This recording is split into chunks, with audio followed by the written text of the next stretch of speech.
मैं एक हत्यारा हूँ। एक मिशन के दौरान मेरे साथी ने मुझे सिर में गोली मार दी। वह मेरी लाश के सामने पछताते हुए बोला, सॉरी भाई। अब मुझे पता चला कि जिस टारगेट को मारना था वो मेरी पत्नी है। उसे बचाने के लिए मुझे ऐसा करना पड़ा। मेरी आत्मा पास ही तैर रही थी और बेहद बेबस महसूस कर रही थी। भाई तुम्हारे पास मुंह नहीं था क्या? वो तुम्हारी पत्नी है, एक बार बोल तो सकते थे। ये काम न करते तो भी चलता। मुझे उड़ाना जरूरी था क्या? फिर जब मैंने आंखें खोली तो मैं 3 मिनट पहले वापस आ गया। वही साफ सुबह का दिन। मैं और मेरा साथी एक छिपी हुई छत पर लेटे हुए थे। सामने अस्पताल के बाहर रुकी एक काली कार को घूर रहे थे। कार में हमारा टारगेट बैठा था। थोड़ी देर बाद कार का दरवाजा खुला और एक गोरी नाजुक टांग बाहर आई। बड़ी शालीनता से जमीन पर रखी गई। मैं तुरंत मुड़ा और अपने साथी से चिल्लाया, अरे ये तो भाभी नहीं है क्या? भाभी तो अभी भी कमाल लग रही है। मेरी बात सुनकर साथी घबरा गया। उसका हाथ कांप गया। लगभग ट्रिगर दब ही गया था। उसने मेरी तरफ देखकर पूछा, सिर्फ आधी टांग देकर तू कैसे कह सकता है कि वो मेरी पत्नी है? मैं मुस्कुराया, कुछ नहीं बोला। अगर जल्दी नहीं चिल्लाता तो फिर से मेरे सिर में गोली लग जाती। तभी कार से वो महिला पूरी बाहर आई। घुंघराले बाल, खूबसूरत चेहरा, वाकई बेहद आकर्षक। साथी उसे देखकर खुश हो गया। अरे सच में ये तो रुयान है, आज तो बहुत सुंदर लग रही है। लेकिन इससे पहले कि हम कुछ बोल पाते, कार से एक आदमी भी बाहर आया। उसने भाभी को गले लगाया और उनके पेट पर प्यार से हाथ फेरा। मैं चुप रहा, लेकिन मेरा साथी नहीं रुका। उसने सीधे बंदूक उठाई और उस आदमी पर गोलियां बरसा दी। तेज आवाज से बॉडीगार्ड्स सतर्क हो गए। साथी ने हालत देखकर कड़वी मुस्कान दी और बंदूक अपने ऊपर तान ली। उसी समय 3 स्नाइपर मुझ पर निशाना साध चुके थे और अगले ही पल मैं फिर से मारा गया। मरते वक्त मेरे दिमाग में बस एक ही ख्याल था, अगले जन्म में कभी भी किसी बेवकूफ के साथ टीम नहीं बनाऊंगा। कुछ सेकंड बाद हाँ,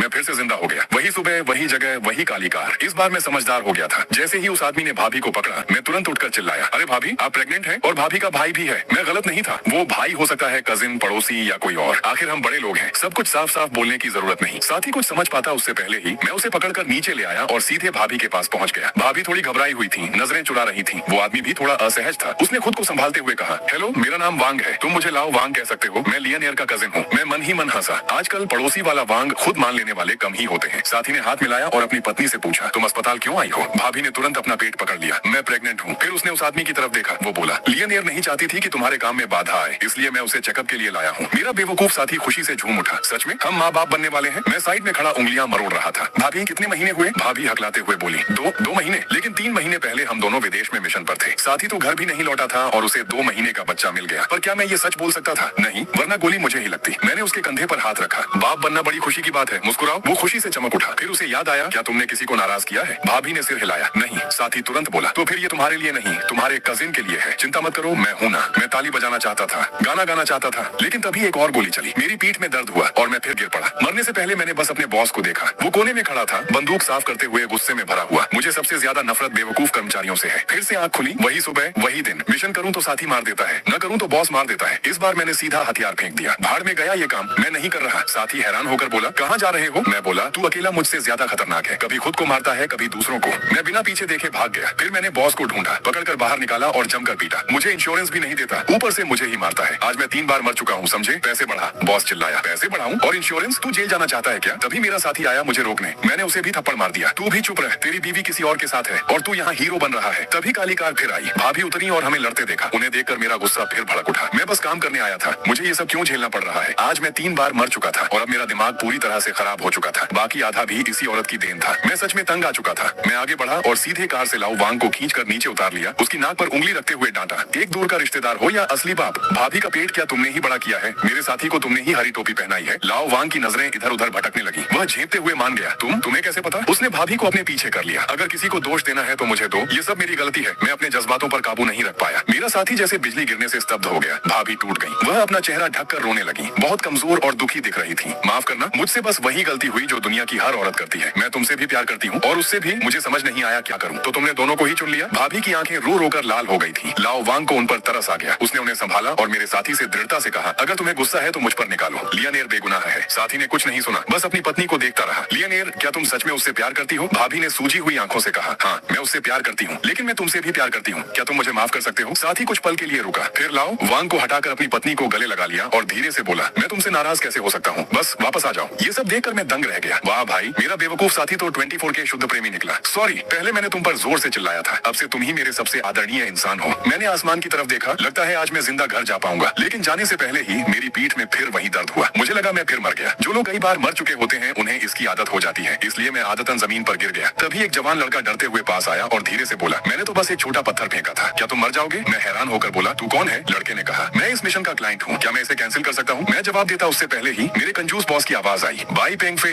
इस बार का मिशन है तुम्हारे एक्स बॉयफ्रेंड को मारना। तुम मुझसे छुपाकर बॉयफ्रेंड बना रहे हो। मैं हैरान था, क्लाइंट का बॉयफ्रेंड बनाने से आपका क्या लेना देना? आप ज्यादा दखल नहीं दे रहे। तभी वो लड़का चौंक कर बोला, पापा। वो लड़का मुझे और अपने बाप को देखता रहा, फिर अपने दिए हुए मिशन को याद करके हक्का बक्का रह गया। पापा, आपने तो कहा था कि आप कबाड़ का काम करते हो। आपको पता है स्कूल में मेरे कोई दोस्त नहीं है, लोग मुझसे दूर भागते हैं। आपकी वजह से कोई मेरे पास आता ही नहीं। बॉस गुस्से में आग बबूला हो गया। तू मुझसे सवाल करता है, तू खुद कहता था सब ठीक है। मैंने तेरे कमरे में जो स्टॉकिंग्स पाई थी वो क्या था? तू कहता था वो तेरी गर्लफ्रेंड की है। मैं सोचता था तूने कोई प्यारी लड़की पटाई है, लेकिन वो तो 186 सेमी लंबा लड़का निकला। तू हमेशा कहता रहता था कौन ताकतवर है कौन कमजोर। लड़का बोला, हम दोनों बराबर हैं। बकवास। बॉस चिल्लाया, क्या मुझे कुछ समझ नहीं आता? कॉमिक्स में ताकतवर लोगों की ठुड्डी चौड़ी होती है, तेरी ठुड्डी तो इतनी नुकीली है कि जमीन छू ले। मैं ये सब सुनकर हैरान था, ये सब चल क्या रहा है? लड़का टूट गया। पापा माफ कर दो, मैंने झूठ बोला। बॉस गुस्से से कांप रहा था। उसने पास का डस्टबिन लात मारकर गिरा दिया। तुझे धोखा मिला, फिर भी तू सुधर नहीं रहा। मैंने ऐसा प्यार में पागल बेटा क्यों पैदा किया? फिर उसने दूर खड़े लाओ वांग की तरफ देखा। सब तेरी वजह से हुआ। तूने मेरे बेटे को भी धोखा दिया और मेरे कर्मचारी की बीवी को भी। आज मैं तेरे जैसे कमीने को खत्म कर दूंगा। ये कहकर बॉस ने बंदूक निकाली और लाओ वांग पर गोली चलाने लगा। गोलियां उसके कान के पास से निकलती हुई पीछे दीवार में लग रही थी। भाभी चीख उठी। साथी उन्हें पकड़कर एक तरफ ले गया। मैं साइड में खड़ा ये तमाशा देख रहा था, यहाँ तक कि सिगरेट पीने का मन कर रहा था। वाह, जिन्होंने मुझे मारा था अब खुद गोलियों का मजा चख रहे हैं। पापा नहीं, सिर्फ बाई पेंगफेई चिल्ला रहा था। वह दौड़कर आया और लाओ वांग के ऊपर गिर गया। अपने शरीर से उसे बचा लिया। धीरे धीरे उसकी जान निकलने लगी। लाओ वांग दर्द से चिल्लाया, छोटे साहब तुम इतने बेवकूफ क्यों हो? बॉस दांत पीस रहा था, लेकिन उससे भी ज्यादा गुस्से में कोई और था। प्रेग्नेंट भाभी ने साथी को धक्का दिया और चिल्लाते हुए आगे आई, तो मैं सिर्फ तुम्हारी बैकअप थी। लाओ वांग को होश आया। उसे याद आया कि उसकी पुरानी और नई दोनों प्रेमिकाएं एक ही जगह खड़ी हैं। वह घबरा गया। वो ऐसा नहीं है, मैं तुमसे भी प्यार करता हूँ। तभी लगभग मर चुका बाई पेंगफेई अचानक आंखें खोलकर बोला, क्या मतलब? साफ साफ बोल। लाओ वांग घबरा गया। ये कोई परिवार नहीं, पूरा मोहल्ला बन गया है। वह तुरंत संभलने की कोशिश करने लगा। लियन, तुम प्रेग्नेंट हो, इतना गुस्सा मत करो, थोड़ा बड़ा सोचो। बच्चे के पैदा होने के बाद उसके 2 पापा और 2 मम्मी होंगी। क्या ये अच्छी बात नहीं है? भाभी पूरी तरह पागल हो गई। उन्होंने साथी की बंदूक छीनी और चिल्लाई, अच्छी बात तेरे बाप की, मैं तुम सबको मार डालूंगी। कुछ गोलियों की आवाज गूंजी। लाओ वांग और बाई पेंगफेई दोनों जमीन पर गिर